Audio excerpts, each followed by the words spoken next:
Fais paraître ton jour et le temps de ta grâce. Fais paraître ton jour, que l'homme soit sauvé. Fais paraître ton jour et le temps de ta grâce. Fais paraître ton jour, que l'homme soit sauvé. Ouvrons nos cœurs pour écouter la parole de Dieu.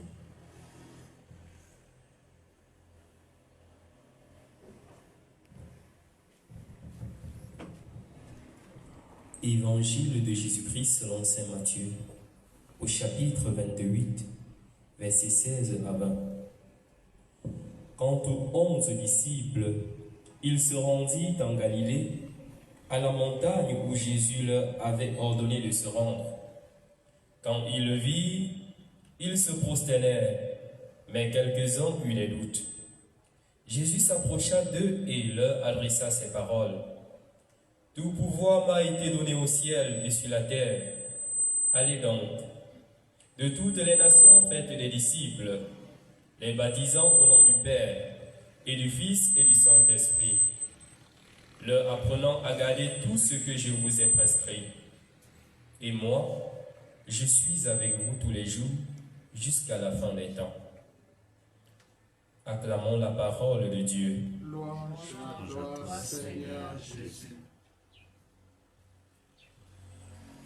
Notre Père qui es aux cieux, Que ton nom soit sanctifié, que ton règne vienne, que ta volonté soit faite sur la terre comme au ciel. Donne-nous aujourd'hui notre pain de ce jour.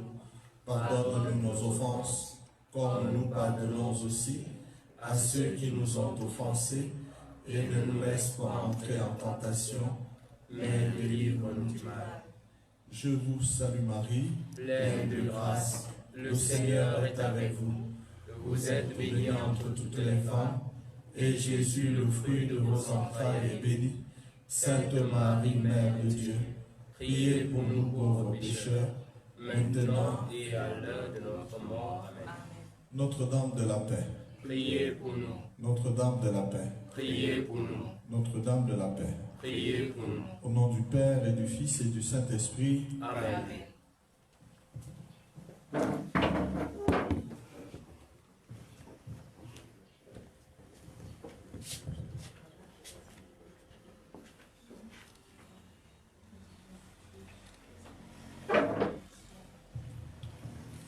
Message au peuple de Dieu qui est à Bafoussam et aux personnes de bonne volonté. Le peuple murmure, il veut le changement. Chers frères et sœurs, dans leur lettre pastorale du 28 mars 2025, les évêques du Cameroun rappelaient, je cite, que l'année 2025 est une année capitale et décisive sur le plan socio-politique au Cameroun en raison de l'élection présidentielle et des élections régionales. Le 30 juillet dernier, nous avons fait état du murmure du peuple de Dieu qui est à Bafoussam et de nos interrogations face au traitement des dossiers de candidature pour les élections du 12 octobre prochain, car tout laisse à comprendre qu'il y a 2 poids, 2 mesures, et donc l'injustice. Nous disions alors, le peuple murmure, nous nous interrogeons. À la veille de l'élection présidentielle, je veux encore m'adresser à tous les chrétiens du diocèse de Bafoussam et aux âmes de bonne volonté, reprenant à mon compte la voix de ce peuple. Je dis maintenant, le peuple murmure, il veut le changement. 1. De la nécessité de l'alternance et ses nombreux bienfaits. L'alternance politique est le fait qu'un pays permette à différents partis ou dirigeants de se succéder au pouvoir à travers des élections libres et transparentes. Elle est au cœur de toute véritable démocratie, qui doit se caractériser, entre autres, par des élections libres, transparentes et justes, comme le défend Robert A. Dahl dans On Democracy. Cette justice doit être présente à travers tout le processus électoral, depuis la conception des lois jusqu'à la publication des résultats, en passant par l'enrôlement des électeurs, le traitement des candidatures, les élections elles-mêmes, le comptage des votes, leur compilation, etc. Même si elle n'emploie pas le terme moderne d'alternance, la Bible présente clairement la réalité d'une succession organisée, ainsi que les limites du pouvoir humain. Céder sa place à un autre n'enlève pas forcément le mérite de celui qui s'en va. Moïse, le grand libérateur d'Israël, n'est pas entré en terre promise. Dieu lui ordonne de transmettre son autorité à Josué, et nous pouvons le lire dans le livre des Nombres, au chapitre 27, versets 18 à 20. Ici, l'alternance assure la continuité de la mission pour le bien du peuple. Dans le livre de Samuel, Dieu permet un passage de l'autorité prophétique, celle de Samuel, à la royauté. Et ceci renvoie à Saul, puis du roi Saul au roi David. 1 Samuel chapitre 13, versets 13 à 14. C'est encore le bien du peuple qui est recherché par cette alternance.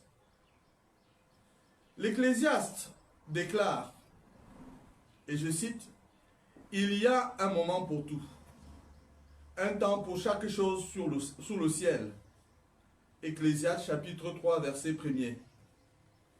Même le règne d'un leader doit avoir une fin. Jésus lui-même avait préparé une forme d'alternance en formant les apôtres pour qu'ils continuent sa mission auprès du peuple. Confère Jean chapitre 14, verset 12. Matthieu chapitre 28, verset 19 à 20. Vous comprenez donc que l'alternance n'est pas seulement un mécanisme politique, elle a une portée spirituelle. Éviter l'idolâtrie du chef, rappeler que Dieu seul est Dieu et que lui seul demeure éternel. C'est ainsi que le psaume 145 du verset 3 à 4 déclare, je cite, « Ne comptez pas sur les puissants. Les fils d'hommes ne peuvent sauver. Leur souffle s'en va, ils retournent à la terre. Et ce jour-là, périssent leurs projets. Fin de citation. L'homélie prononcée par l'ancien archevêque d'Abidjan, le cardinal Jean-Pierre Coudoua, lors de son départ à la retraite le 3 août 2024, explicite cette nécessité vitale de l'alternance. Il affirmait en effet, je cite, qu'il faut savoir partir. Fin de citation. Car c'est un service grandiose de laisser la place à d'autres quand son utilité est épuisée. Il soulignait que les éternels permanents finissent par agacer et que l'amour se transforme en haine. Il encourageait la joyeuse acceptation. Il encourageait la joyeuse acceptation de son inutilité pour permettre à d'autres, plus jeunes et plus vigoureux, de trouver et d'offrir leur propre utilité. C'est une exigence du cycle de vie, car partir permet de faire place à un successeur, plus jeune, plus vigoureux, plus jeune, qui peut être d'une grande aide à sa propre manière. Au regard de ce qui précède, nous devons dire que l'alternance s'impose dans la vie, et plus encore dans un système politique qui se veut démocratique. L'alternance d'ici s'est bien fait au peuple et à la nation. Elle est d'une absolue nécessité à plus d'un titre. Elle permet d'éviter la confiscation du pouvoir, car un seul groupe ou un seul individu, elle permet d'éviter la confiscation du pouvoir par un seul groupe ou un seul individu. Elle permet aux citoyens de récompenser leurs dirigeants. Elle favorise le renouvellement des idées et de l'élite politique, etc. L'alternance politique renforce les institutions, empêche la personnalisation du pouvoir. Elle permet d'améliorer la gouvernance et la transparence économique en limitant la corruption. Elle renforce la crédibilité internationale d'un pays, ce qui attire partenaires et investisseurs. Ainsi, l'alternance politique n'est pas une option. Elle est la preuve vivante que la démocratie fonctionne. Mais, encore faut-il que l'on la fasse advenir. 2. Des candidats aptes à faire advenir l'alternance. Pour qu'elle vienne une véritable alternance dans notre pays, l'épiscopat camerounais a rappelé l'exigence pour nous d'avoir des candidats compétents et honnêtes, quelle que soit leur origine ethnique, car l'alternance n'est pas simplement synonyme de changement de personne. Ces derniers doivent être estimés de leurs compatriotes parce qu'ils sont prêts à mettre leur talent au service du bien commun. Le bon candidat, selon les évêques du Cameroun, doit donc être celui-là qui crée la cohésion sociale entre tous les Camerounais en mettant fin aux grandes inégalités dont la plupart d'entre nous sont victimes. Le candidat à élire doit donc être celui qui travaillera pour que le pays soit un havre de paix et de justice. Un pays moins corrompu, mieux gouverné, prospère et effectivement émergent. C'est la raison pour laquelle les évêques du Cameroun invitaient en 2013 chaque électeur à bien examiner les propos et les promesses des différents candidats et à choisir en âme et conscience ceux qui répondront le mieux aux préoccupations du peuple camerounais. Car, disait-il, je cite, « Notre choix détermine le type de société que nous voulons construire et celle que nous voulons laisser à la postérité. Fin de citation. À l'occasion de l'élection présidentielle d'octobre 2018, les évêques du Cameroun rappelaient les mêmes critères de 2013 qui sont encore valables aujourd'hui, comme le souligne leur lettre pastorale publiée à l'occasion de l'élection présidentielle qui se tient dans quelques jours et des élections à venir. Il nous faut des candidats idoines, capables de faire face à la crise socio-économique, politique que traverse le pays, décidés à donner confiance tout aussi bien à notre peuple qu'à la communauté internationale en promouvant l'unité du pays et l'intangibilité de nos frontières, son indépendance véritable et sa dignité dans le concert des nations modernes, proposant des solutions réelles aux problèmes que connaît notre pays. Il est donc urgent, chers amis, chers frères et sœurs, que tous les 12 candidats présentent chacun son programme de société partout dans le pays, autant que possible qu'ils le fassent en présentiel.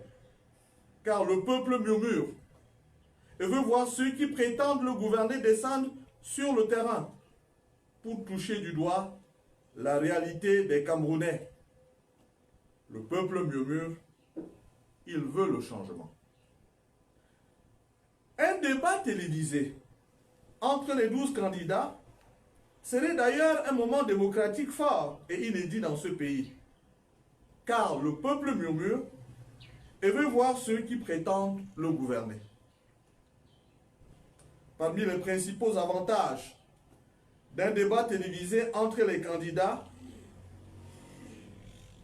à une élection présidentielle, nous pouvons citer, entre autres, le renforcement de la culture démocratique, la transparence et la redevabilité, l'équité d'accès à l'opinion politique, une meilleure information électorale, l'éducation civique et politique, l'implication citoyenne, la crédibilité des leaders, la clarification des visions d'avenir sur les grands défis de l'heure, etc.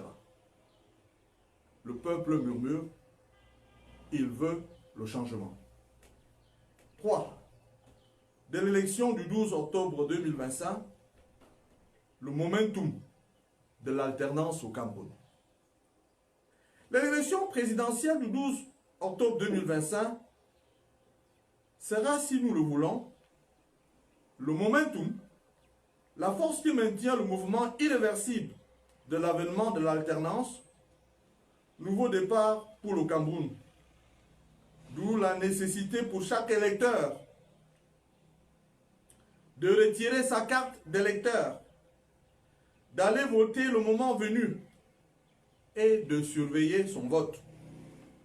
À ce titre, à ce tournant historique de notre pays, s'inscrire et refuser d'aller voter participe à l'irresponsabilité électorale.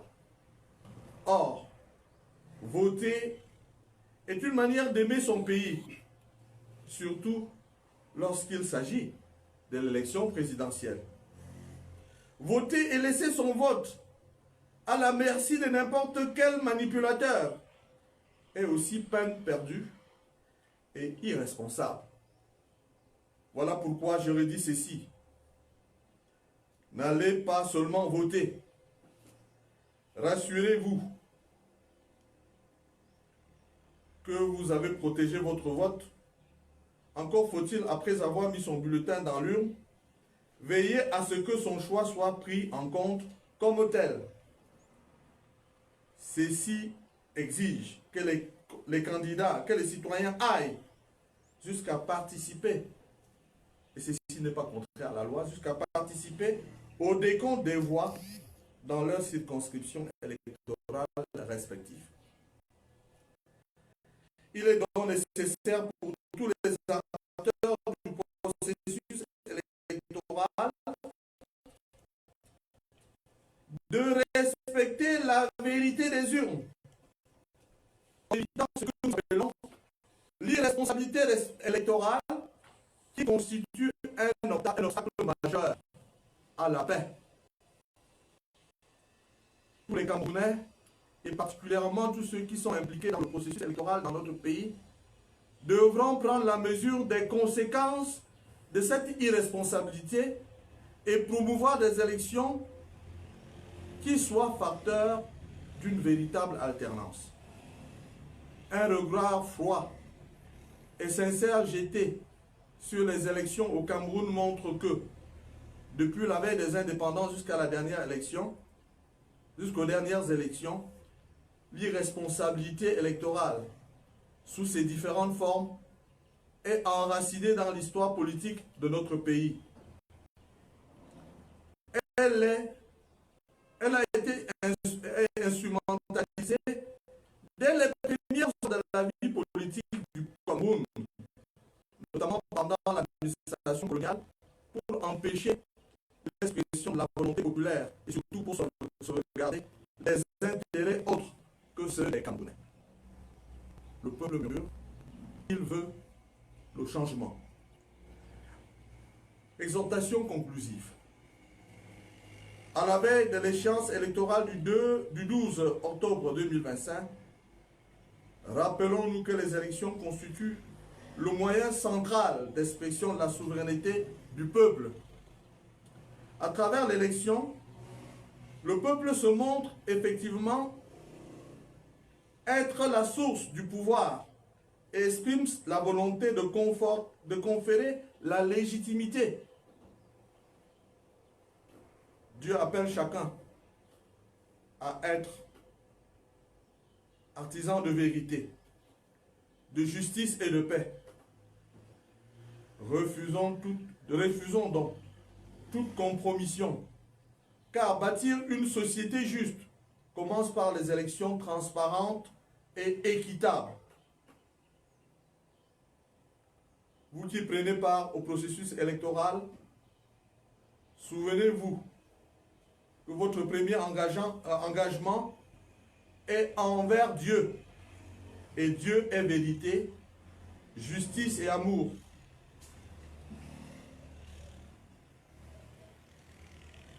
Souvenez-vous que vous êtes témoins fidèles du royaume de Dieu au cœur de la cité. Vous êtes le sel de la terre, vous êtes la lumière du monde. Matthieu chapitre 5, versets 13 à 16. Frères et sœurs, ne cédez ni à la fraude, ni aux pressions, ni aux intimidations, ni aux manipulations qui trahissent la dignité humaine et profanent la souveraineté du peuple camerounais. Résistez de votre être aux forces du mal, quelle que soit leur forme et leur provenance. Car participer à la tricherie électorale, c'est trahir le Christ lui-même, c'est crucifier à nouveau la vérité et étouffer la voix du peuple.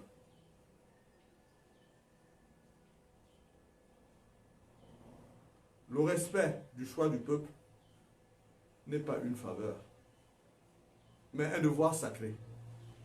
Ainsi, votre engagement sera offrande pure, un acte prophétique, une semence d'espérance pour les générations futures. Car la prière de Notre-Dame du Rosaire, à qui est dédié le mois d'octobre, l'Esprit Saint nous donne la force de marcher dans la lumière, quoi qu'il en coûte, et que le Dieu de justice et de paix vous bénisse abondamment et bénisse notre beau et grand pays, le Cameroun.